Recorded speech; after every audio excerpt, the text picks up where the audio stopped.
Hello my dear student. आज अपन शुरू करने वाले हैं ट्वेल्थ कॉमर्स का पूरा सिलेबस। आज मैं शुरू करने वाला हूँ अपना अकाउंट सब्जेक्ट से।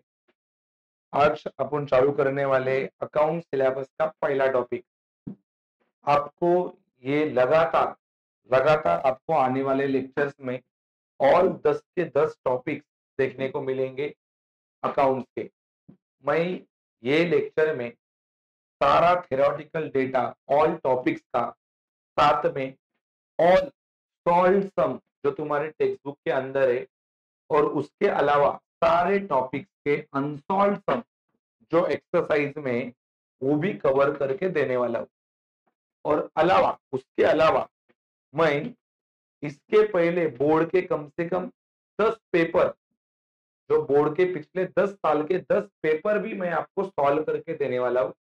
उसमें आपको एक साल में जो 2 पेपर होते हैं वो दोनों रहेंगे। एक तो फ़रवरी मार्च में जो होता है वो, और बाद में जो री एग्जाम के लिए पेपर होता है वो भी पेपर मैं आपको यहाँ पे सॉल्व करके देने वाला हूँ। इसका मतलब आपको ये सीरीज में टोटल 20 पेपर सॉल्व करके मिलेंगे अकाउंट्स के।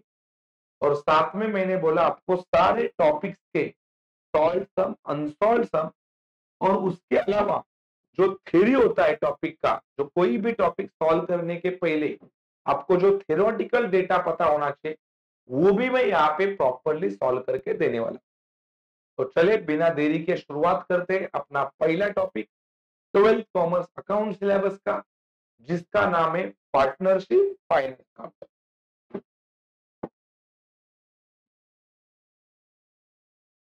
सबसे पहले मैं टॉपिक का नाम लिखता हूं।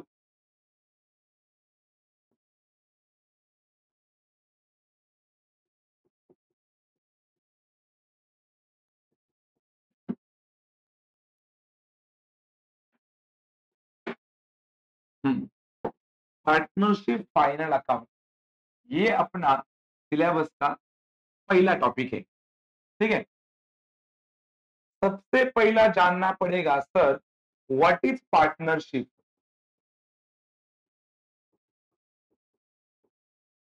व्हाट इज पार्टनरशिप फर्म, क्योंकि यहाँ पे मैंने वर्ड डाला है पार्टनरशिप। 11वीं के फाइनल अकाउंट में और 12वीं के फाइनल अकाउंट में अंतर यह है कि वहां पे जो फाइनल अकाउंट बनाया जाता है वो सिंगल पर्सन का बिजनेस रहता है, मतलब सोल ट्रेडिंग वाला बिजनेस रहता है। ऐसा बिजनेस जो अकेला बंदा चलाता है। लेकिन जो ट्वेल्थ कॉमर्स का फाइनल अकाउंट है वो पार्टनरशिप फाइनल अकाउंट है। यहाँ पे जो बिजनेस होगा वो 2 या 2 से ज्यादा पार्टनर्स का होगा। ठीक है। मतलब यहाँ पे ऐसा मान लो कि बिजनेस अभी बढ़ गया है और ये बिजनेस मल्टीपल लोग मिलके चला रहे हैं। जब 11वीं में अपन आते हैं, ऐसा मान लो कि जब 11वीं में बंदा आता है तो पहली बार बिजनेस शुरू करता है तो अकेला ही मान लो अपना बिजनेस रन कर रहा है। लेकिन 12वीं में आने तक उसका बिजनेस बढ़ जाता है और यहाँ पे वो पार्टनरशिप में बिजनेस करता है। ये तो मजाक वाली बात हुई, आपको बता रहा हूं कि what is partnership. What is partnership. तो पार्टनरशिप फर्म का मतलब होता है ऐसा बिजनेस जो 2 या 2 से ज्यादा लोग चलाते हैं, और 2 या 2 से ज्यादा लोग चलाने के बाद जो भी बिजनेस को प्रॉफिट होता है और लॉस भी होता है वो आपस में बांट के लेते हैं, उसको बोलते हैं पार्टनरशिप फर्म। ठीक है। तो मैं यहाँ पे उसका डेफिनेशन लिखता हूं।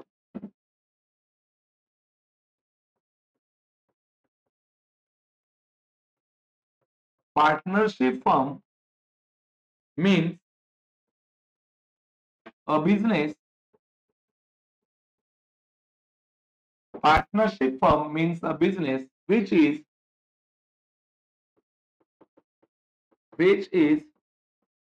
run by 2 or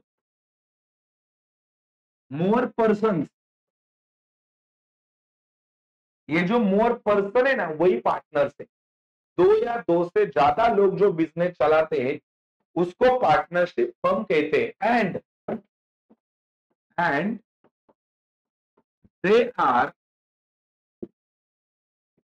they are agreed to share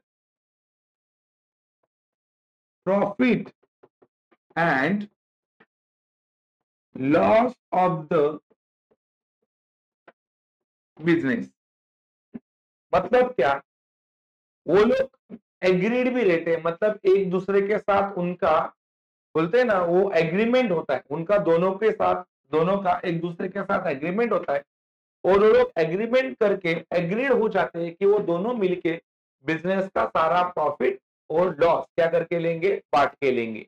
मतलब जितना भी प्रॉफिट होगा वो पार्टनर आपस में बांटेंगे, और लॉस होगा वो भी पार्टनर आपस में क्या करेंगे, बांट के भरेंगे। ठीक है, तो that is all about partnership firm.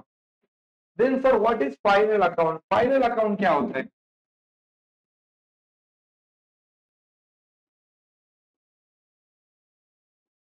Sir final account किसको कहा जाता है? तो शॉर्टकट बात करूं, व्हाट इज फाइनल अकाउंट? आपको पता है जैसे कोई क्रिकेट का टूर्नामेंट होता है और उसमें जो आखिरी मैच होता है, वो आखिरी मैच को आप फाइनल मैच ऐसा कहते हो। उसके अलावा जब आपका एकेडमिक ईयर रहेगा, एकेडमिक ईयर मतलब कोई भी साल में आप पढ़ते हो, मान लो 11वीं में पढ़ रहे हो, तो 11वीं में पढ़ने के बाद जो आपका सबसे लास्ट वाला एग्जाम होता है उसको फाइनल एग्जाम ऐसा कहते हैं। वैसे अकाउंट में भी रहता है। देखो, जो अकाउंट साल के आखिरी दिन बनाया जाता है उसको बोलते हैं फाइनल अकाउंट। बराबर है कि नहीं है? जैसा मैंने बोला, जो लास्ट मैच होता है फाइनल मैच, उसके बाद में जो लास्ट एग्जाम होता है फाइनल एग्जाम, वैसे जो लास्ट अकाउंट बनाया जाएगा उसको क्या बोलेंगे, फाइनल अकाउंट। तो लास्ट अकाउंट मतलब कब बनाया जाएगा? तो आपको पता है जो बिजनेस का ईयर है, तो बिजनेस का ईयर शुरू होता है 1 अप्रैल को और खत्म होता है 31 मार्च को। तो 31 मार्च को जो अकाउंट बनाया जाता है वो अकाउंट को क्या कहा जाता है, फाइनल अकाउंट। तो 31 मार्च ये तुम्हारा फाइनेंशियल ईयर का आखिरी दिन है। फाइनेंशियल ईयर कब शुरू होता है? 1 अप्रैल, खत्म कब होता है? 31 मार्च। तो फाइनेंशियल ईयर के आखिरी दिन जो अकाउंट बनाया जाता है वो अकाउंट को फाइनल अकाउंट कहा जाता है। ठीक है, इसका मैं यहाँ पे आपको मीनिंग लिख के दे रहा हूं। The account which is prepared at the end of at the end of financial year that is on 31st March every year. Such account is known as final account. देखो, ये उसका प्रॉपर डेफिनेशन है। जो account financial year के आखिरी दिन बनाया जाता है, आखिरी दिन मतलब कौन सा दिन, 31 मार्च, वो अकाउंट को क्या कहा जाता है, फाइनल अकाउंट। तो यहाँ पे मैंने आपको खाली टॉपिक का मीनिंग समझाया। ये टॉपिक का एग्जैक्ट मीनिंग है। Sir what is partnership final account?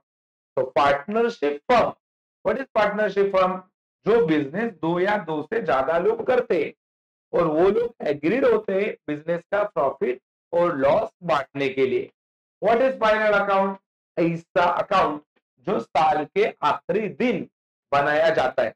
आखिरी दिन मतलब कौन सा दिन? That is on 31st March every year. That account is known as final account. ठीक है, चल अभी आपको टॉपिक का परफेक्टली मीनिंग मालूम पड़ा है। अभी आगे देखते ये टॉपिक के बारे में और क्या क्या कंसेप्ट है।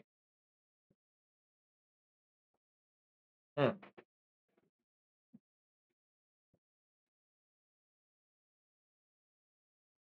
पहला चीज दैट इज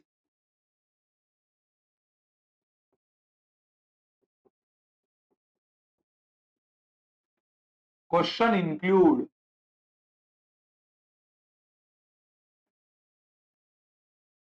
दूसरा चीज that is question asked to prepare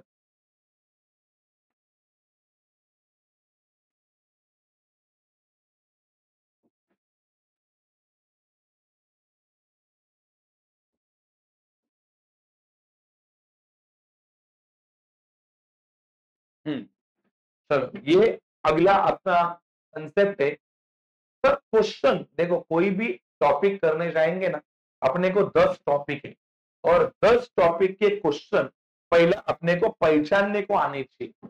तो यहाँ पे अपन देख रहे हैं, तो क्वेश्चन में क्या दिया जाता है, एग्जैक्टली क्वेश्चन में क्या दिया जाता है। तो क्वेश्चन में आपको दो चीजें दी जाती है। पहले चीज को क्या कहा जाता है, पहला जो चीज क्वेश्चन में दिया जाता है उसको बोलते हैं that is trial balance. Trial balance पहला जो चीज आपको क्वेश्चन में दिया जाता है उसको बोलते हैं ट्रायल बैलेंस। सर ये ट्रायल बैलेंस क्या हम लोग पहली बार 12वीं में सुन रहे हैं क्या? ऐसा नहीं। आप लोगों को 11वीं में भी फाइनल अकाउंट नाम का टॉपिक था, और 11वीं में जब फाइनल अकाउंट टॉपिक था तभी भी आपको पहला एक बॉक्स दिया जाता था और बॉक्स के ऊपर लिखा जाता था ट्रायल बैलेंस। तो वो जो बॉक्स है वो बॉक्स आपको सेम इस बार 12वीं में भी आपको मिलेगा। तो दैट इज ट्रायल बैलेंस, ये आपको पहला चीज होगा सब में दिया हुआ। सर ये ट्रायल बैलेंस का आपको करना क्या है, ट्रायल बैलेंस का करना क्या होता है? तो ट्रायल बैलेंस का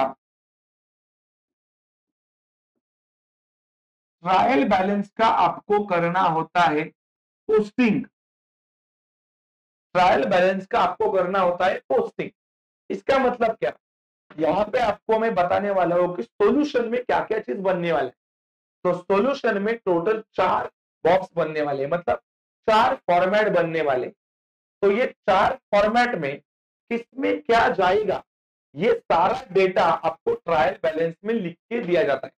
मतलब ट्रायल बैलेंस में वो सारे आइटम्स होते जो ये 4 फॉर्मेट में जाएंगे, जो मैं बाद में आपको लिख के दूंगा ही कि वो कौन से 4 फॉर्मेट है। तो आपको ट्रायल बैलेंस में जो एक साथ सारे आइटम्स दिए जो यहाँ पे जाने वाले, मैं आपको बताऊंगा वो 4 फॉर्मेट कौन से। तो वो ट्रायल बैलेंस के सारे आइटम्स को अपने को निकाल निकाल के ये 4 जगह पे जहां जहां पे वो जाएगा वहां पे लिखने, इसको ही बोलते हैं कि ट्रायल बैलेंस का अपने को करना है क्या, पोस्टिंग। ठीक है, तो ट्रायल बैलेंस का सिंपल डेफिनेशन है that is mixture of all items. Trial balance सारे आइटम्स का मिक्सचर है, जो यहाँ पे 4 जगह पे जाने वाले हैं ना, वो 4 जगह पे जाने वाले सारे आइटम्स एक ही जगह पे दिए जाते हैं, कहाँ पे, ट्रायल बैलेंस में। तो वहां से अपने को निकाल के उनको अपने अपने जगह पे लिखना है। ठीक है, तो ट्रायल बैलेंस का अपने को क्या करना पड़ेगा, पोस्टिंग। दूसरा चीज क्या होता है सर सम में,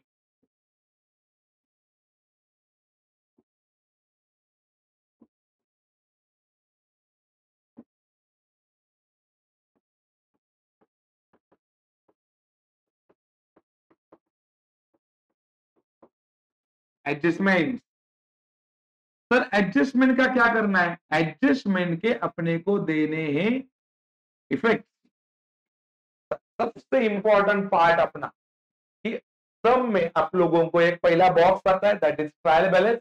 उसके अलावा बॉक्स के नीचे कुछ 5-6 सेंटेंस आते हैं, जैसे कि तुम्हारा closing stock, depreciation, appreciation, outstanding.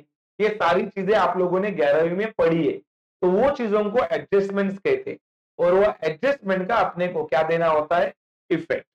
चलो अभी अपने को देखना पड़ेगा कि सॉल्यूशन में क्या क्या अपने को बनाने का है। ठीक है, सॉल्यूशन में टोटल अपने को 4 फॉर्मेट बनाने हैं। पहला फॉर्मेट पहला फॉर्मेट बनेगा सॉल्यूशन में, जिसका नाम है ट्रेडिंग अकाउंट। पहला फॉर्मेट बनेगा trading account.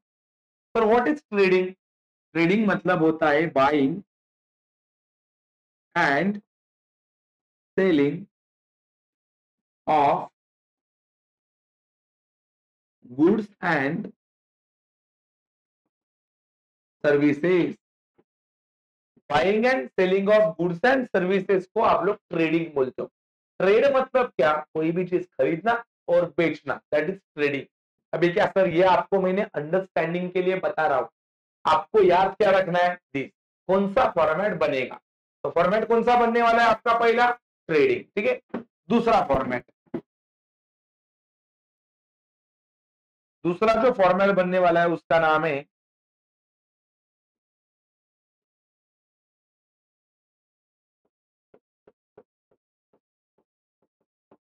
Profit and loss account. दूसरा फॉर्मेट का नाम है प्रॉफिट एंड लॉस अकाउंट, ठीक है। Most IMP format. Sir what is profit और व्हाट इज लॉस, किसको प्रॉफिट बोलते हैं किसको लॉस बोलते हैं, ये भी आपने को जानना पड़ेगा। तो देखो मैं समझाता हूं व्हाट इज प्रॉफिट, ध्यान दो प्रॉपरली। प्रॉफिट किसको कहते हैं,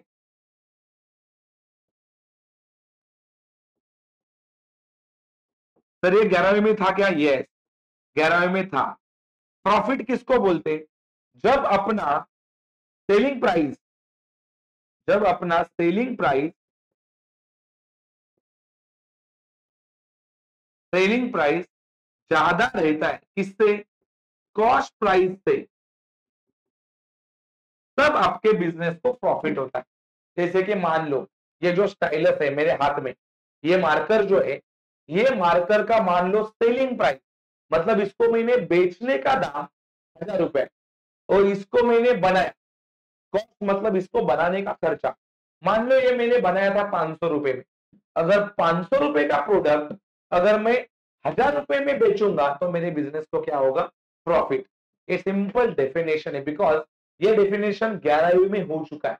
तो 11वीं में वहां पे आपको डेफिनेशन था, when selling price is more than cost price it is known as profit, तब आपके बिजनेस को प्रॉफिट होता है। मतलब आप लोगों ने अगर ये मार्कर 1000 रुपए में बेचा, जो बनाया था खाली 500 रुपए में, मतलब 500 रुपए में बनाया और बेचा 1000 रुपए में, तो 100 तक का बिजनेस को क्या होने वाला है, प्रॉफिट। तो सर लॉस किसको बोलते हैं, इसके उल्टा रहेगा, देख लो।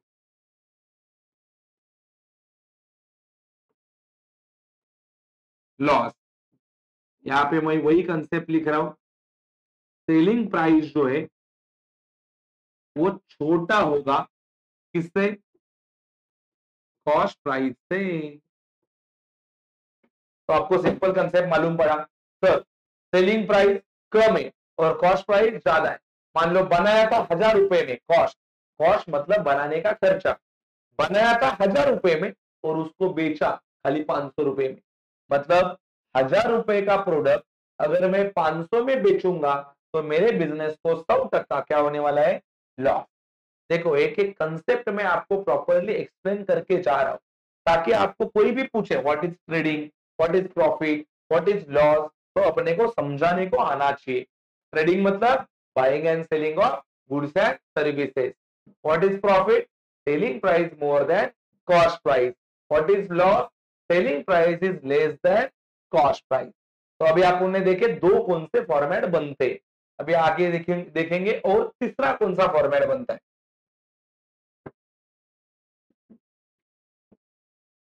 तीसरा format that is partners capital account. अगला जो फॉर्मेट बनने वाला है that is partners capital account. इसका एक सिंपल याद आपको रखना है, सिंपल चीज, आपको कभी भी पेपर में पार्टनर्स कैपिटल अकाउंट बनाने को नहीं बोलते, आपको बनाने को बोलते हैं खाली ट्रेडिंग, प्रॉफिट एंड लॉस, और जो अगला बनने वाला है ना बैलेंस शीट, वही, यही तीन फॉर्मेट बनाने बोलते हैं। लेकिन फिर भी अपन इसको बनाएंगे किसको, पार्टनर्स कैपिटल को, और ये अपना वर्किंग मोड का पार्ट होगा, ठीक है।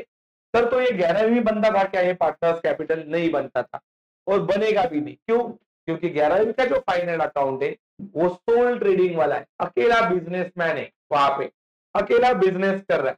लेकिन ये वाला जो फाइनल अकाउंट है वो अकेला बिजनेसमैन नहीं है, यहाँ पे दो और दो से ज्यादा लोग बिजनेस कर रहे हैं। अगर ज्यादा लोगों का बिजनेस है तो 100 वहां पे क्या होगा, पार्टनर्स कैपिटल अकाउंट बनेगा। तब अगला कौन सा फॉर्मेट बनता है, most IMP format number 4,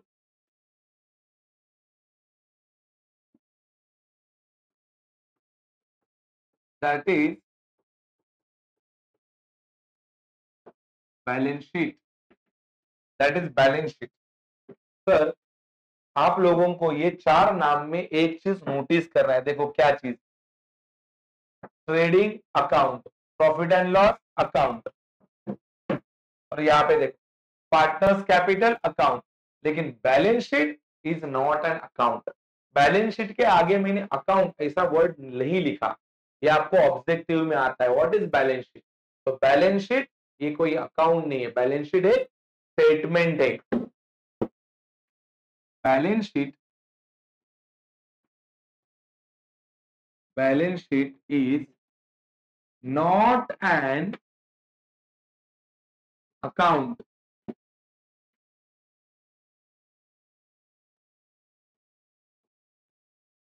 balance sheet is an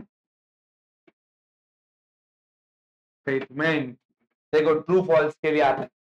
balance sheet is not an account, ये भी ट्रू है, और balance sheet is an statement, ये भी ट्रू है। एक स्टेटमेंट है, ये अकाउंट नहीं है। ठीक है सर, तो बैलेंस शीट में एग्जैक्टली होता क्या है, क्या आता है बैलेंस शीट के अंदर?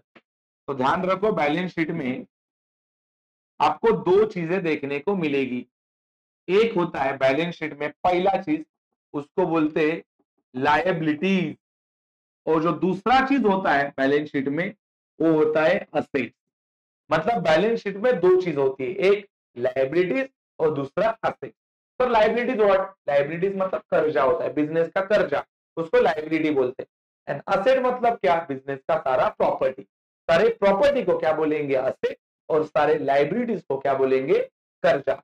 मतलब बैलेंस शीट में दो चीज आता है, that is liabilities and another one is asset. तो सर इसको बैलेंस शीट क्यों कहा जाता है? ये बाद में सोचने वाली बात है। ये आपको बैलेंस वर्ड का मीनिंग पता है? बैलेंस मतलब क्या? बैलेंस मतलब इक्वल होता है। जब दोनों साइड इक्वल रहते तब उसको बैलेंस कहा जाता है। तो बैलेंस शीट के अंदर मैंने बोला दो चीज होता है, एक लायबिलिटीज और दूसरा असेट। और सोचने वाली बात यह है कि जो ये लायबिलिटीज और ये असेट है, ये दोनों हमेशा इक्वल रहते हैं। इक्वल मतलब क्या? अगर लायबिलिटीज का टोटल 1 लाख है तो तुम्हारे असेट का भी टोटल कितना लाख रहता है? 1 लाख रहता है। मतलब आप देख रहे हो दोनों साइड्स हमेशा कैसे रहते? इक्वल रहते, इक्वल रहते। तो ये बैलेंस शीट मतलब एक ऐसा शीट मतलब टेबल है, एक चार्ट है जिसके अंदर लायबिलिटीज और असेट रहते, और जिसका टोटल हमेशा सेम रहता है, इसके लिए उसको क्या कहा जाता है? Balance sheet. ठीक है, तो अभी अपने को क्या क्या अपन ने देखा यहां तक देखो। यहां से मैंने शुरू किया। सबसे पहला मैंने बताया व्हाट इज पार्टनरशिप फर्म, फिर मैंने बताया व्हाट इज फाइनल अकाउंट। ठीक है, फिर मैंने बताया आपको कि क्वेश्चन में क्या क्या चीज दिया जाता है, और आगे मैंने बताया कि क्वेश्चन आपको क्या क्या चीज बनाने को बोलता है। ठीक है बरता है। अभी इसके बाद में अपन देखने वाले सर ट्रेडिंग कैसा बनता है, प्रॉफिट एंड लॉस कैसा बनता है, क्योंकि क्वेश्चन अपने को पूछ रहा है ना रे। Question ask to prepare, question बोल रहा है ये बनाओ ट्रेडिंग, क्वेश्चन बोल रहा है प्रॉफिट एंड लॉस बनाओ। तो अभी अपने को देखना है ट्रेडिंग कैसा बनता है, उसके अंदर कौन से नाम आते हैं ट्रायल बैलेंस के। ठीक है, प्रॉफिट एंड लॉस कैसा बनता है और उसके अंदर कौन से नाम आते हैं ट्रायल बैलेंस के, क्योंकि सारे जो नाम है वो ट्रायल बैलेंस में ही है। उसमें से नामों को ही निकाल निकाल के अपने को ट्रेडिंग में, प्रॉफिट एंड लॉस में, और कहां पे लिखने? पार्टनर्स कैपिटल में और बैलेंस शीट में। अभी मैं आपको बताऊंगा कौन से नाम ट्रायल बैलेंस के ट्रेडिंग में आते हैं। ठीक है, ये चलो फिर अपन शुरू करते हैं अगला कंसेप्ट जिसका नाम होगा ट्रेडिंग अकाउंट।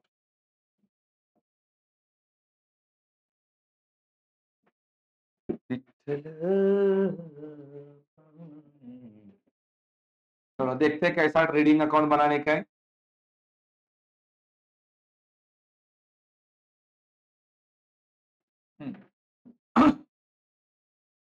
एग्जैक्टली आपके नोटबुक के ऊपर पहले लाइन पे रेड मार्जिन के ऊपर की बात नहीं कर रहा हूं, रेड मार्जिन के नीचे ही होना चाहिए। पहले लाइन पे मैं लिख रहा हूं इन द बुक्स ऑफ पहले लाइन पे आएगा in the books of. Sir यहाँ पे क्या लिखा जाता है? मान लो अगर आपके बिजनेस के पार्टनर राम और श्याम है तो इन the books of Ram and Shyam. अगर मान लो आपके बिजनेस के पार्टनर ए एंड बी है तो इधर आएगा in the books of A and B. कौन सा फॉर्मेट बना रहे हैं अपन? पहला trading, trading account for the, यहाँ पे आता है trading account for the year ending. ठीक है, चलो trading account for the year ending. तो यहाँ पे आपको डेट लिखना है। कौन सा डेट? 31 मार्च वाला। तो सर ईयर बदला हुआ रहेगा लेकिन डेट सेम रहेगा 31 मार्च। ठीक है, तो मान लो अपना साल रहेगा 31 मार्च 2024, तो यहाँ पे आएगा 31 मार्च 2024। ठीक है, फिर आपको क्या करना है सर? ये बाजू में लिखना है डेबिट, ऐसा इधर डॉट देना है क्योंकि ये शॉर्ट फॉर्म है डेबिट का, और यहाँ पे लिखना है सी आर क्रेडिट। जैसा मैं लिख रहा हूं वैसा ही चाहिए, फॉर्मेट में कोई भी चेंजेस नहीं चाहिए क्योंकि ये फिक्स बनाया हुआ फॉर्मेट है। इसमें आप चेंजेस करोगे तो मार्क्स नहीं मिलेगा, कट होगा मार्क्स। ठीक है,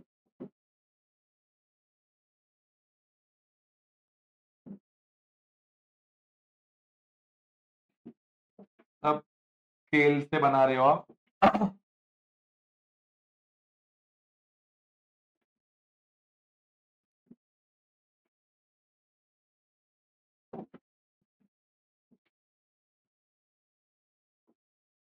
थोड़ा सही नहीं गया ये लाइन।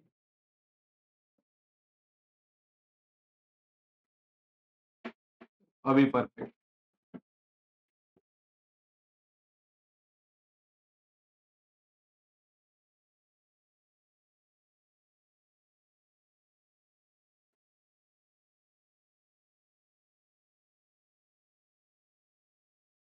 फॉर्मेट आपके सामने बना रहा हूं मैं, ऐसा ही फॉर्मेट होना चाहिए।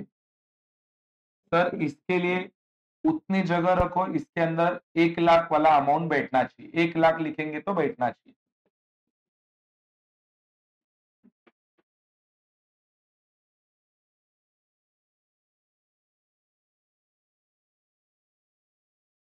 ठीक है, यस। उसके अलावा इसके अंदर आपने को लिखना है पर्टिकुलर, इधर एस आना चाहिए। फिर यहाँ पे अमाउंट के साथ में रुपीज लिखना है, यहाँ पे भी पर्टिकुलर। फिर यहाँ पे आएगा अमाउंट रुपीज, ये। तो ये है आपका प्रॉपर फॉर्मेट। ठीक है, ये आपका प्रॉपर फॉर्मेट है ट्रेडिंग का। अभी मैं आपको बताता हूँ कि इसके अंदर क्या क्या आते हैं। देखो, इसके अंदर बहुत सारे नाम आते हैं ट्रेडिंग के अंदर, लेकिन इसको याद करने का एक प्रॉपर तरीका है। आपको, मैंने ये सारे जो नाम से ना, ये सारे नामों को मैंने एक 3 से 4 ग्रुप में बांट के दिए। आप जब इसको रिमेंबर करोगे तब आपको ग्रुप वाइज रिमेंबर करना है। मतलब मैं पहला अभी बताऊंगा पहला ग्रुप कौन सा होगा, वो पहला जो ग्रुप है ना उसको ही आप पहले याद करोगे। फिर मैं बताऊंगा दूसरा ग्रुप, फिर उसको सेकेंड टाइम पे याद करोगे, फिर तीसरा ग्रुप और चौथा ग्रुप। ऐसे टोटल 4 से 5 ग्रुप है, 3 या 4 तो 5 ग्रुप है। आपको मैं यहाँ पे ग्रुप वाइज अलग अलग कलर के पेन से मैं लिख के दूंगा, उस वैसे आपको ये इसको क्या करना है, याद करना है। साथ में मैं आपको समझाऊंगा भी वो पर्टिकुलर नाम का मीनिंग। ठीक है, चलो यहाँ से अपना बिजनेस स्टार्ट हो रहा है। ये पहला अकाउंट है, मतलब यहाँ पे बिजनेस अपना क्या हो रहा है, स्टार्ट। तो स्टार्ट करेंगे अभी अपन बिजनेस। कोई भी बिजनेस स्टार्ट करने के लिए सबसे पहले दुकान में आपको स्टॉक लाना पड़ता है। सबसे पहले आपको दुकान में स्टॉक लाना पड़ता है। तो यहाँ पे लिखना पड़ेगा, सबसे पहला आएगा टू ओपनिंग स्टॉक। ठीक है, मतलब ओपनिंग स्टॉक डेबिट में आता है। फिर ये साइड में उसके उल्टा, अगर ओपनिंग स्टॉक डेबिट है तो उसके उल्टा इधर आता है बाय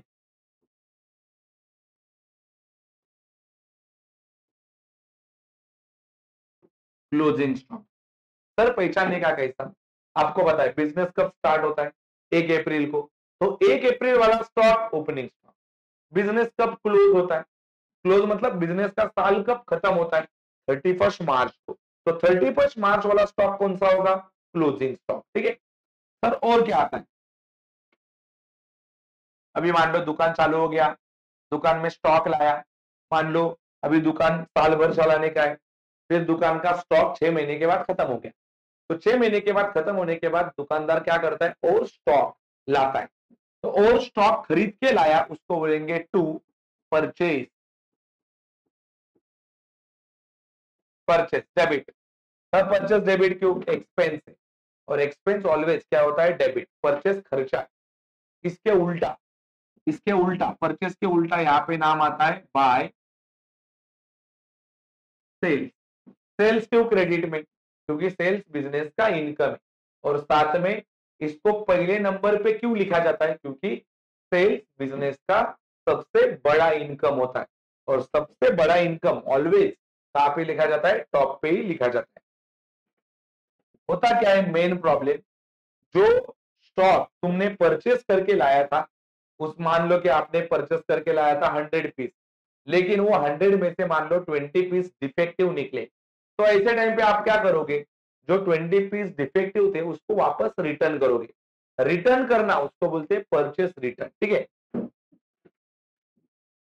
100 लाया था, माइनस हो जाएगा अभी।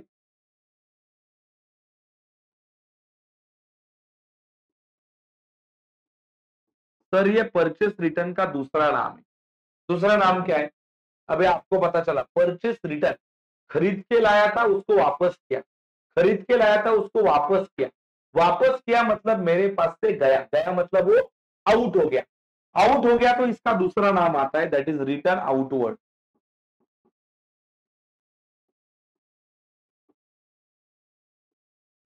Return outward. ठीक है। तो अभी इसके अपोजिट यहां पे आएंगे। सेल्स से जो माइनस होगा उसको बोलेंगे सेल्स रिटर्न। यहाँ पे रिटर्न आउटवर्ड, उसके अपोजिट आता है return inward.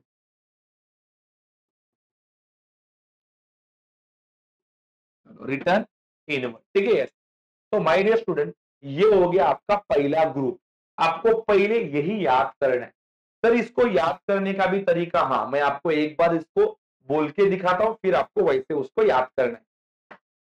Opening stock debit, closing stock credit, opening stock debit, closing stock credit, purchase debit, sales credit, minus purchase return, minus sales return, return outward, return inward. ठीक है। तो ये आपका बोलने का तरीका होना चाहिए जब इसको आप याद करोगे। एक बार दोबारा बोल के दिखा रहा हूं। Opening stock debit, closing stock credit, purchase debit, sales credit, minus purchase return, minus sales return, return outward, return inward. तो ये हो गया आपका पहला ग्रुप, जिसको मैंने रेड पेन से लिखा है। ऐसे ही आपको इसको क्या करना है? याद करना है। ये नाम आपको ट्रेडिंग में देखने को मिलेंगे, मतलब ट्रायल बैलेंस में ये नाम आपको मिलेंगे। तो ट्रायल बैलेंस में जब मिलेंगे ये नाम, तब आपको उसको उठा के ट्रेडिंग में यहाँ पे लिखने हैं। ठीक है। तो दूसरा ग्रुप, दूसरा ग्रुप में मैं आपको यहाँ पे जो नाम आते, चार बड़े बड़े नाम है वो यहाँ पे आते, वो मैं अभी आपको बताऊंगा वो कौन से चार नाम है जो यहाँ पे आते हैं। ठीक है। पहले मैं वो चार नाम लिखता हूँ जो यहाँ पे आते हैं।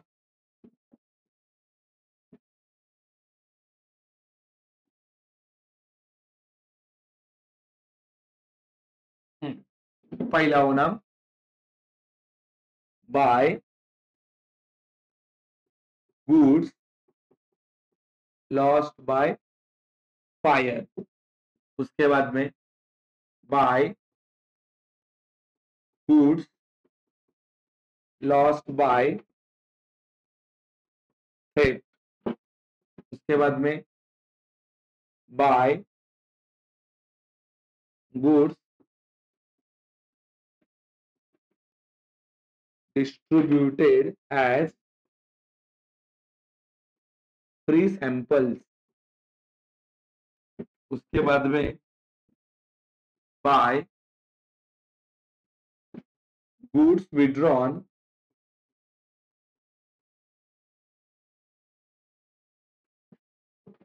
by partners for personal use. ठीक है, goods withdrawn by partner for personal use, ये मैंने आपको पिंक पेन से लिख के दिया है। ठीक है सर, सबसे पहला आपको बताओ, ये सारे बिजनेस के एबनॉर्मल लॉसेस है, इसको एबनॉर्मल लॉस कहा जाता है। एबनॉर्मल मतलब क्या, जो बिजनेस, जो लॉस बिजनेसमैन चाहता नहीं है और जाने अनजाने में हो जाता है। ठीक है, ऐसे बिजनेस को एबनॉर्मल लॉस कहा जाता है। मतलब क्या, ऐसा लॉस बिजनेस में जानबूझ के नहीं होता, लेकिन सडनली कुछ एक्सीडेंट होने के कारण ऐसे लॉसेस बिजनेस को होते हैं। सर हमने अकाउंट्स तो ऐसा पढ़ा है 11वीं के बेसिक के हिसाब से, लॉस जो होता है वो डेबिट में जाता है, फिर भी इसको क्रेडिट में क्यों लिखा है? अभी मैं ये क्रेडिट साइड बता रहा हूं आपको। तो क्रेडिट में इसको लिखने का कारण ये है कि यहाँ पे आपकी बिजनेस के जो गुड्स है ना, वो बिजनेस के बाहर जा रहे, मतलब बिजनेस से वो जा रहे, बिजनेस से वो निकल रहे। अगर ये गुड्स आपके बिजनेस से जा रहे, मतलब वो गोज आउट हो रहे। और अकाउंट्स में ऐसा भी सिखाया है, क्रेडिट व्हाट गोज आउट, अगर ये गोज आउट है इसके लिए उसको कहां पे लिखा गया है, क्रेडिट में लिखा गया है। ये बात भी आपको ध्यान रखनी है। ठीक है, अभी आप देखते हैं इसका मीनिंग क्या है। गुड्स लॉस्ट बाय फायर, आग लगने से गुड्स जल गए। गुड्स लॉस्ट बाय थेफ्ट, चोरों ने गुड्स चुराए। Goods distributed as a free sample, free में गुड्स क्या किए, डिस्ट्रीब्यूट किए सैंपल के तौर पे। जब कोई नया बिजनेस स्टार्ट होता है तब सबसे पहले वो फ्री में गुड्स बांटता है। क्यों? बिकॉज उसको अपने प्रोडक्ट का एडवर्टाइजमेंट करना रहता है। जैसे कि मान लो किसी ने वड़ा पाव का स्टोर चालू किया, तो वो वड़ा पाव वाला पहले दिन फ्री में वड़ा पाव रखेगा। क्यों? बिकॉज सारे लोगों को मालूम पड़ना चाहिए कि बाबा ये वड़ा पाव का टेस्ट कैसा है, और यहाँ पे कोई वड़ा पाव का दुकान क्या हो गया है, स्टार्ट हो गया है। Then goods withdrawn by partner for personal use.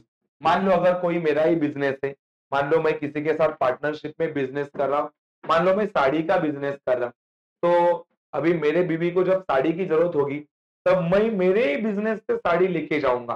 तो मैं एज अ पार्टनर हूँ और मैं अपने ही बिजनेस से साड़ी लेके गया अपने बीवी के लिए, मतलब काय के लिए लेके गया, पर्सनल यूज के लिए। तो उसको बोलते हैं goods withdrawn by partner for personal use. तो ये है आपका सेकेंड ग्रुप, ये आपका सेकेंड ग्रुप है। पहला ग्रुप जो मैंने रेड पेन से लिखा है, और ये आपका सेकेंड ग्रुप, मतलब सेकेंड लेवल पे आपको ये याद करना है। तो इसको ऐसा बोलना है, goods lost by fire credit, goods lost by theft credit, goods distribute as free sample credit, goods withdrawn by partner credit. ठीक है, एक बार दोबारा बोल के बताता हूं, goods lost by fire credit, goods lost by theft credit, goods distribute as free sample credit, goods withdrawn by partner credit. ये आपको याद रखना है, लेकिन गुड्स विड्रॉन बाय पार्टनर तक ही आपको बोलना है। ठीक है, तो ये चार नाम हो गए आपके सेकेंड वाले। ठीक है, तो अभी आपको मालूम पड़ा सारा क्रेडिट का नाम। सर क्या क्रेडिट में और कोई आने वाला है? कुछ भी नहीं, ट्रेडिंग के क्रेडिट में खाली यही नाम आएंगे, इसके अलावा आपको कोई भी नाम ट्रेडिंग के क्रेडिट में देखने को नहीं मिलेगा।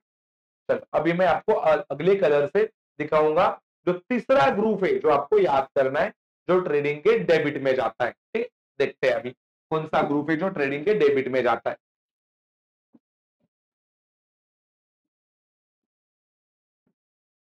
हम्म,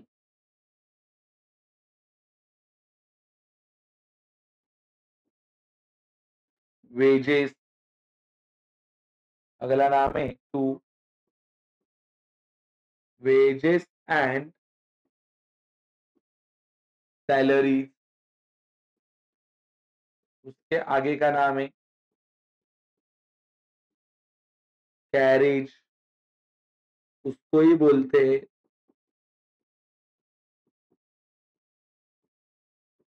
कैरेज इनवर्ड, उसका ही और एक नाम है कार्टेज, उसका ही और एक नाम है फ्रेट। फ्रेट, ठीक है। उसके अलावा यहाँ पे आता है टू रॉयल्टी, फिर यहाँ पे आता है टू एनी ड्यूटी, यहाँ पे मैं लिख रहा हूं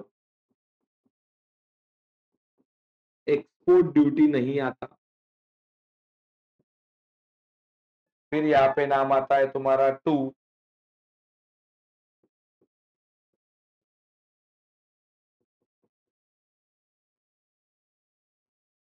ट्रेड एक्सपेंसेस, ठीक है। तो ये है आपका थर्ड ग्रुप, ठीक है। अभी मैं इसका मीनिंग बताता हूं आपको। Sir what is wages? मान लो कोई आदमी जब किधर काम पे गया और उसको दिन भर उसने काम किया और उसको शाम को पेमेंट उसका मिल गया, उसको बोलते हैं वेजेस। वेजेस मतलब क्या? एक दिन का पेमेंट। एक दिन के पेमेंट को वेजेस कहा जाता है। सर ये सारे खर्चों का एक साथ कुछ नाम है क्या? हाँ, all these expenses are known as direct expenses. Direct expenses है ये सारे, ठीक है। जो डायरेक्टली खर्चे किए जाते हैं, इसका कोई चालान बिल वगैरह बनता नहीं है, ठीक है। तो वेजेस, वेजेस मैंने बताया आपको, एक दिन के पेमेंट को क्या बोलते हैं? Wages. Sir what is wages and salaries? तो वेजेस एंड सैलरीज क्या होता है? एक दिन से ज्यादा और 30 डेज से कम दिन का अगर पेमेंट होगा तो उसको बोलते हैं वेजेस एंड सैलरीज। जैसे कि मान लो मैं किसी के यहाँ पे काम पे गया 5 दिन के लिए, तो 5 दिन का जो पेमेंट मिलेगा ना, उसको मैं वेजेस नहीं कहूंगा। क्या कहूंगा? Wages and salaries. तो वेजेस एंड सैलरीज किसको बोलते हैं? एक दिन से ज्यादा और 30 दिन से कम दिन के पेमेंट को बोलते हैं वेजेस एंड सैलरी। अगला नाम है कैरेज। सर फिर सैलरीज किसको बोलते हैं? जो परफेक्टली 30 डेज का पेमेंट रहता है। तो 29 का रहेगा तो भी वेजेस एंड सैलरी, 28 का रहेगा तो भी वेजेस एंड सैलरी, तो 15 का रहेगा तो भी वेजेस एंड सैलरी। लेकिन एक दिन का रहेगा तो ओनली वेजेस, और 30 डेज का रहेगा तो ओनली सैलरी। अपना क्या है? वेजेस एंड सैलरीज मतलब more than 1 day and less than 30 days. Carriage, carriage inward, cartage and freight. ये स्पेलिंग थोड़ा रॉन्ग है, फ्रेट का आप सही करा के लिख देना। Sir what is carriage? ये मान लो अभी मैं कोचिंग क्लासेस चला रहा हूं, तो कोचिंग क्लासेस के लिए मेरे को बेंचेस की जरूरत है। तो अभी मान लो मैंने बेंचेस कोई फर्नीचर के दुकानदार से बनवा के ले लिए। अभी फर्नीचर के दुकान से उड़ के तो बेंचेस मेरे क्लास में नहीं आएंगे, तो मेरे को बेंचेस के लिए टेम्पो ढूंढना पड़ेगा। तो टेम्पो वाला क्या करेगा? वो सारे बेंचेस को टेम्पो में डाल के मेरे ऑफिस में लाके दे देगा, मतलब मेरे क्लासरूम जहाँ पे वहां पे लाके दे देगा। मतलब क्या हो गया? मैंने गुड्स को, benches are the goods for coaching classes business, उसने वो गुड्स को उठा के यहाँ पे लाए। अभी वो फ्री में तो लाएगा नहीं, मेरे से 100 टका वो पैसा लेगा। तो उसने जो मेरा सामान था उसको उठा के यहाँ पे लाया, और उसको जो मैंने पेमेंट किया, वो पैसे को कैरेज, कैरेज इनवर्ड, कार्टेज और फ्रेट कहा जाता है। मतलब क्या? सामान को बाहर से अपने बिजनेस में लाने के लिए जो खर्चा होता है उसको बोलते हैं कैरेज। तो सर बिजनेस में ऐसा होता है क्या? हाँ। तो मान लो कोई बंदा अगर कपड़ा बना रहा है, तो कपड़े के लिए बहुत सारा रॉ मटेरियल है, जैसे कि कापड़ है, उसके बाद में मशीन्स की जरूरत पड़ेगी। तो ये सारा चीज बाहर से लाना पड़ेगा। तो बाहर से लाने के लिए जो खर्चा होगा, टेम्पो वाले का वगैरह वगैरह, वो सारे खर्चे को कैरेज, कैरेज इनवर्ड, कार्टेज और फ्रेट कहा जाता है। उसके बाद में रॉयल्टी। रॉयल्टी मतलब what? Royalty means transfer of rights from one person to another person. तो जब एक इंसान के पास के अधिकार दूसरे इंसान के पास ट्रांसफर होते हैं, उसको रॉयल्टी कहा जाता है। आगे एनी ड्यूटी। तो यहाँ पे मैंने जानबूझ के एनी ड्यूटी लिखा है। एनी ड्यूटी मतलब क्या? कोई भी नाम में अगर ड्यूटी वर्ड आएगा तो वो आपको ट्रेडिंग के डेबिट में लिखना है। जैसे कि मैंने बोला dog duty, custom duty, ऑक्ट्रा duty, freight duty, import duty. आपको नाम में खाली ड्यूटी वर्ड है कि नहीं वो देखना है। तो सर यहाँ पे ये ब्रैकेट में क्या लिखा? आपको सारे ड्यूटीज ट्रेडिंग के डेबिट में लिखने, सिवाय एक ड्यूटी के। कौन से वाले? Export duty. देखो यहाँ पे मैंने क्रॉस किया है, मतलब एक्सपोर्ट ड्यूटी ट्रेडिंग के डेबिट में नहीं आता। वो कहां पे जाता है? उसका अलग जगह है। मतलब सारी ड्यूटी ट्रेडिंग के डेबिट में आएंगे सिवाय एक्सपोर्ट ड्यूटी के। एक्सपोर्ट ड्यूटी आपको ट्रेडिंग के डेबिट में नहीं लिखना है, लेकिन बाकी सारी ड्यूटी आपको ट्रेडिंग के डेबिट में लिखनी है। ठीक है, मैंने बोला custom duty, trading debit, any duty, any मतलब कोई भी ड्यूटी रहने दो, ड्यूटी मतलब टैक्स होता है, तो ऑल ड्यूटीज आपको ट्रेडिंग के डेबिट में लिखना है। Custom duty, octroi duty, freight duty, dock duty, सारे ड्यूटीज यहाँ पे आएंगे सिवाय एक्सपोर्ट ड्यूटी के।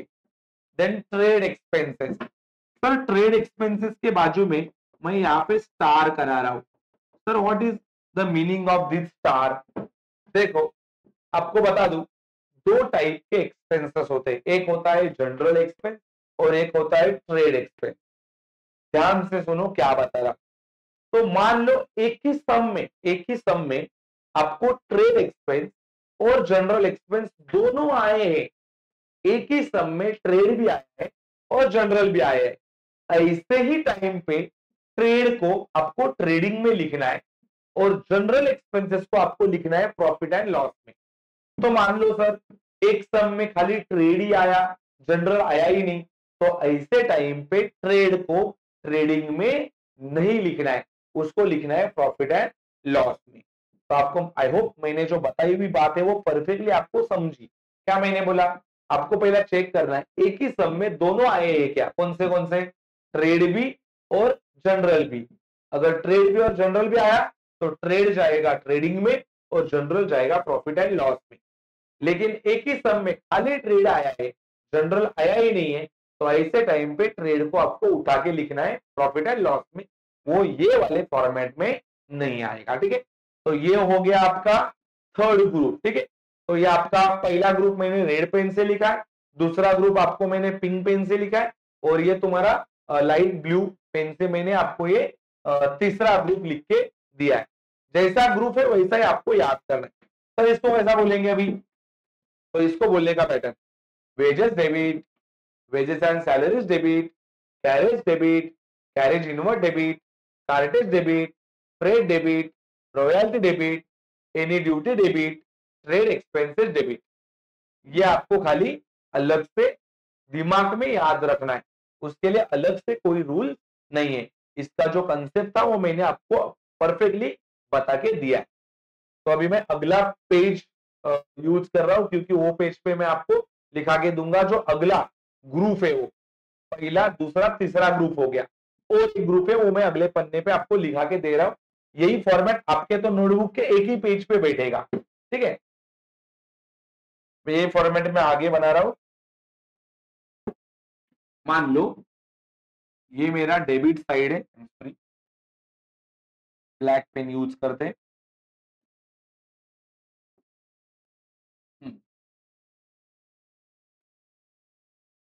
ये आपका डेबिट साइड है और ये आपका क्रेडिट साइड है। ठीक है, यही फॉर्मेट में बना, यही फॉर्मेट मैं अगले पन्ने पे यहाँ पे कैरी फॉरवर्ड करा रहा हूं। ठीक है, चलो अगला ग्रुप मैं यहाँ पे लिख रहा हूं, कौन सा पेन यूज करूं, चलो पर्पल यूज करता है। ये क्या नाम आता है सर यहाँ पे, पहला to anything related to factory. Sir कोई भी नाम अगर फैक्ट्री के रिलेटेड है तो यहाँ पे आएगा। पर कैसा पहचानेंगे कि वो फैक्ट्री के रिलेटेड है, समझाता हूं। उसको पहचानने का सिंपल तरीका है, उसके नाम में ही फैक्ट्री वर्ड होता है। जैसे कि मैंने यहाँ पे लिखा फैक्ट्री इंश्योरेंस, या तो मैंने यहाँ पे लिखा फैक्ट्री रेंट। ठीक है, अभी आपको ये देख के मालूम पड़ रहा है जो भी चीज फैक्ट्री के रिलेटेड है वो ट्रेडिंग के डेबिट साइड में आते हैं। तो सर पहचानेंगे कैसा कि वो फैक्ट्री के रिलेटेड है? मैंने आपको बताया फैक्ट्री के रिलेटेड है वो पहचानने का सिंपल तरीका है, उसके नाम में ही फैक्ट्री वर्ड होता है। तो आप देख रहे हो इंश्योरेंस के नाम में फैक्ट्री वर्ड है, रेंट के नाम में भी फैक्ट्री वर्ड है, मतलब यहाँ पे फैक्ट्री का वर्ड है तो मालूम पड़ता है कि that thing is related to factory. ठीक है, और क्या नाम आते? To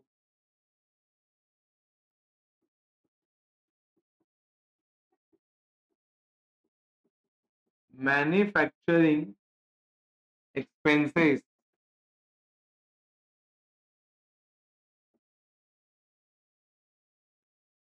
manufacturing expenses to productive expenses, इसको ही बोलते हैं productive wages to work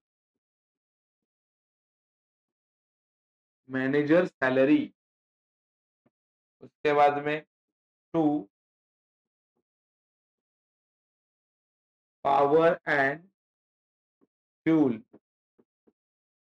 to motive power, to coal gas water oil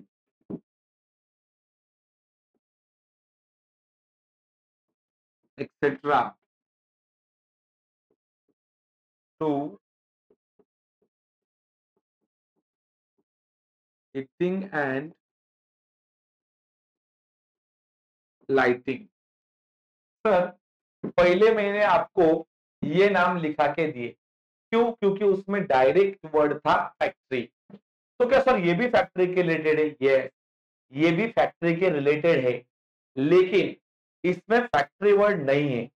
तो सर आपको कैसा मालूम पड़ा ये फैक्ट्री के रिलेटेड है? मैं अभी आपको समझाता हूं कि ये फैक्ट्री के रिलेटेड है कि नहीं है। देखते हैं, मैन्युफैक्चरिंग एक्सपेंसेस वर्ड लिखा है, अभी आप ही बता दो मैन्युफैक्चरिंग कहाँ पे होता है? फैक्ट्री में, मतलब ये फैक्ट्री के रिलेटेड है। प्रोडक्टिव एक्सपेंसेस, अभी आप बताओ प्रोडक्शन कहाँ पे होता है? फैक्ट्री में, वस्तु बनती फैक्ट्री में, उसका ही नाम है productive wages. Work manager salary, देखो दो टाइप के मैनेजर होते हैं, एक ऑफिस में काम करने वाला, एक फैक्ट्री में। लेकिन ऑफिस में काम करता है ना, उसको बोलते हैं मैनेजमेंट करने वाला मैनेजर, और जो फैक्ट्री में काम करता है ना, उसको बोलते हैं वर्क करने वाला मैनेजर। तो यहाँ पे वर्क लिखा है, तो वर्क मतलब ये फैक्ट्री वाला है, तो work manager salary is related factory. Then power and fuel, अभी पावर मतलब इलेक्ट्रिसिटी होता है, फ्यूल मतलब ईंधन होता है। एवरीवन नो कि पावर और जो फ्यूल है वो मशीनरी को मांगता है, और मशीनरी ऑफिस में नहीं होता, मशीनरी कहाँ पे होता है? फैक्ट्री में, मतलब related to factory. Then motive power, sir motive मतलब मीटर होता है और पावर मतलब इलेक्ट्रिसिटी, तो ये सेम नाम है, मोटिव पावर मतलब मीटर पावर। तो इलेक्ट्रिसिटी मशीन को मांगता है और मशीन फैक्ट्री में होती है। कोल, कुछ मशीन कोल के ऊपर चलता है, कुछ गैसेस के ऊपर, कुछ मशीन को ठंडा करने के लिए वाटर की जरूरत होती है, और कुछ मशीन को ऑयलिंग भी करना पड़ता है। तो ये मशीन को रिक्वायर्ड है, और मशीन को रिक्वायर्ड है और सारी मशीन होते हैं फैक्ट्री में, मतलब that thing is again related to factory. Heating and lighting, everyone know कुछ मशीन जो है वो डायरेक्टली ऑपरेट नहीं होते, उसको चलाने के लिए पहला वो मशीन को गर्म करना पड़ता है, तो मशीन गर्म होने के बाद ही वो चलती है। तो ये हीटिंग एंड लाइटिंग जो वर्ड है that is related to machine, और मशीन होता है फैक्ट्री में। तो ये जो नाम है मैन्युफैक्चरिंग से लेके हीटिंग एंड लाइटिंग तक, आपको मालूम पड़ रहा है यहाँ पे कहाँ पे भी फैक्ट्री वर्ड नहीं है, लेकिन अगर आप डीपली उसके बारे में सोचोगे तो आपको मालूम पड़ेगा कि ये वर्ड फैक्ट्री के रिलेटेड है। तो ये सारे नाम फैक्ट्री के रिलेटेड होने के कारण ये नाम ट्रेडिंग के डेबिट साइड में आते हैं। सर क्या इसके अलावा और कोई नाम आता है? ढूंढ के लाओ, और कोई भी नाम नहीं मिलेगा आपको जो ट्रेडिंग अकाउंट में आएगा। पूरा जो डेटा है आपका ट्रेडिंग का, देखो ये मैंने बताया आपको ये, और साथ में ये डेटा, इतना ही नाम आपको ट्रेडिंग के डेबिट में मिलेगा। ये अपना अगला ग्रुप है, कौन से कलर में लिखा है मैंने? पर्पल में। पहला मैंने बताया था रेड कलर वाला, फिर आपको याद करना है पिंक वाला, फिर आपको याद करना है ब्लू, और देन आपको याद करना है दैट इज पर्पल। सर अभी इसको टैली करने का बताता हूं मैं, इसको कैसा टैली करना होता है, ठीक है? मान लो ये अपना अगला ग्रुप है, इसको मैं अगले पेन से लिख रहा हूँ। चलो इसको दोबारा मैं आपको लिख के देता हूँ, चलो रेड से ही देता है, ठीक है। चल कैसा इसको टैली करना है देखो, आप टैली करने के लिए दोनों बाजू में ऐसा लिखते हो पहले। चलो मान लो ये बाजू का टोटल ज्यादा है, चलो ये बाजू का टोटल ज्यादा है और ये बाजू का टोटल कम है। मान लो कि ये बाजू का टोटल 1000 है और ये बाजू का टोटल खाली 500 है, तो मैं यहाँ पे 1000 है ना 1000, तो दोनों बाजू में 1000 लिखूंगा। मान लो ये 1000 है, इसका मतलब क्या, जो टोटल बड़ा है उसको दोनों बाजू में लिखना है। देखो दूसरा अमाउंट का कॉलम यूज कर रहा हूं, जो टोटल बड़ा है उसको दोनों बाजू में लिखना है। फिर क्या करना है सर, बड़े टोटल में से छोटा टोटल माइनस करना है।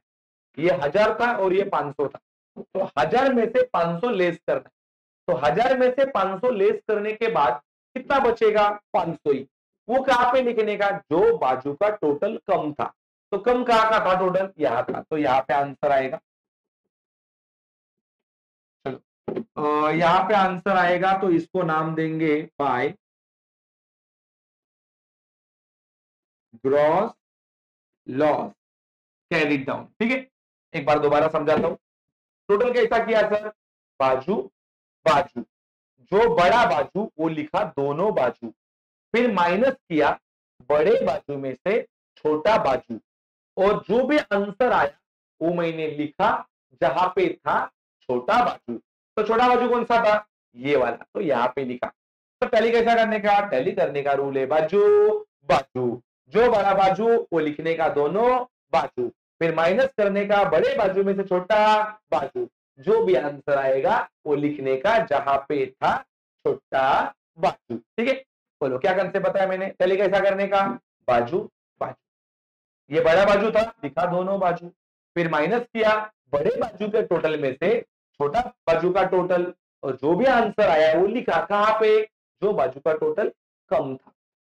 सर तो ऐसा भी हो सकता है क्या, कभी कभी एक सब में एक ही पॉसिबिलिटी है, मान लो ये पहली पॉसिबिलिटी, मान लो अलग हुआ क्या, ये बाजू का टोटल ज्यादा है और ये बाजू का टोटल कम है, तो ऐसे टाइम पे जो ज्यादा है वो दोनों बाजू में लिखोगे और ये छोटा था तो उसको माइनस करोगे, तो अभी आंसर इधर आएगा, क्योंकि ये बाजू का टोटल अभी छोटा है दूसरे कंडीशन में, तो आंसर इधर आएगा।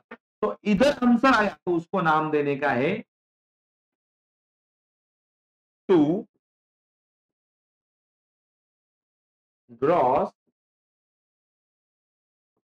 Profit carry down. Carry down मतलब इसको आगे आगे भेजेंगे, आप अगले फॉर्मेट में हो जाएगा, ठीक है। तो अगर आपका आंसर ये बाजू में आया तो नाम देंगे ग्रॉस लॉस, और अगर आपका आंसर इधर आया तो नाम देंगे ग्रॉस प्रॉफिट, ठीक है। तो लेट मी रिवाइज, क्या आपने कवर किया अब तक, यहां से शुरू किया। सबसे पहले मैंने आपको बताया what is partnership firm. Partnership मतलब क्या, जो बिजनेस दो या दो से ज्यादा लोग चलाते हैं उसको बोलते हैं पार्टनरशिप फर्म, और ये दोनों लोग आपस में प्रॉफिट और लॉस बांट के लेते हैं। फाइनल अकाउंट, जो अकाउंट साल के आखिरी दिन बनाया जाता है उसको बोलते हैं फाइनल अकाउंट। आखिरी दिन मतलब कभी 31 मार्च एवरी ईयर। उसके बाद में मैंने आपको बताया ये क्वेश्चन इंक्लूड। क्वेश्चन में दो चीज दिया जाता है, पहला दिया जाता है ट्रायल बैलेंस, उसका आपको करना है पोस्टिंग, दूसरा दिया जाता है एडजस्टमेंट, उसको आपको देने इफेक्ट। सॉल्यूशन में आपको चार चीजें बनानी होती है। पहला बनाने जाता है ट्रेडिंग अकाउंट, ट्रेडिंग मतलब buying and selling of goods and services. दूसरा बनाने का होता है प्रॉफिट एंड लॉस, प्रॉफिट मतलब selling price is more than cost price, and loss मतलब selling price is less than cost price. आगे आपको बनाने का होता है पार्टनर्स कैपिटल अकाउंट, और उसके आगे बनाने का है balance sheet. Balance sheet account नहीं है, ये एक स्टेटमेंट है। बैलेंस शीट को बैलेंस शीट इसके लिए कहा जाता है क्योंकि वहां पे दो चीजें होती है, एक लायबिलिटीज और दूसरा असेट, और दोनों का टोटल हमेशा बैलेंस मतलब इक्वल होता है। फिर मैंने आपको सिखाया ट्रेडिंग। ट्रेडिंग में आप लोगों को मैंने बताया कि ये सारा डेटा याद करने के लिए उसको आपको 5 ग्रुप में डिवाइड करना पड़ेगा।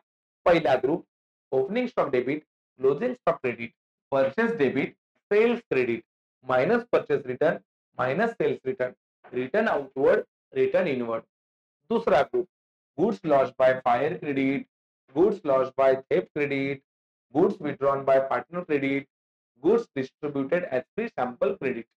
फिर अगला ग्रुप ये ब्लू वाला, wages debit, wages and salaries debit, carriage inward debit, cartage debit, trade debit, royalty debit, any duty debit और तुम्हारा ट्रेड एक्सपेंसेस डेबिट।